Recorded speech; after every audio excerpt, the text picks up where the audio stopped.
ഫാസിലിൻ്റെ എക്കാലത്തെയും ക്ലാസിക് ചിത്രമായ മണിച്ചിത്രത്താഴ് സിനിമ ഇപ്പോൾ റിലീസിലൊരുങ്ങുകയാണ്. 4K ഡോൾബി അറ്റ്മോസിലൂടെ സിനിമ റിലീസിനെത്തുമെന്നാണ് പറയുന്നത്. അതുപോലെ ജൂലൈ റിലീസായിട്ടാണ് സിനിമ തിയേറ്ററിലേക്ക് എത്താൻ പോകുന്നത്. ഏകദേശം 30 വർഷത്തോളമായി മണിച്ചിത്രത്താഴ് സിനിമ തിയേറ്ററിൽ റിലീസ് ചെയ്തിട്ട് അന്ന് തിയേറ്റർ എക്സ്പീരിയൻസ് കിട്ടാത്തവർക്ക് ഇന്ന് 4K ഡോൾബി അറ്റ്മോസിലൂടെ ആ ഒരു തിയേറ്റർ എക്സ്പീരിയൻസ് കിട്ടാൻ പോവുകയാണ്. എന്തായാലും കാത്തിരിക്കാം മണിച്ചിത്രത്താഴ് സിനിമയുടെ റിലീസിനായിട്ട്.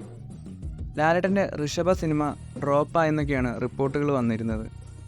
എന്നാലിപ്പോൾ ഡയറക്ടർ തന്നെ ഇത് കൺഫേം ചെയ്തിട്ടുണ്ട്.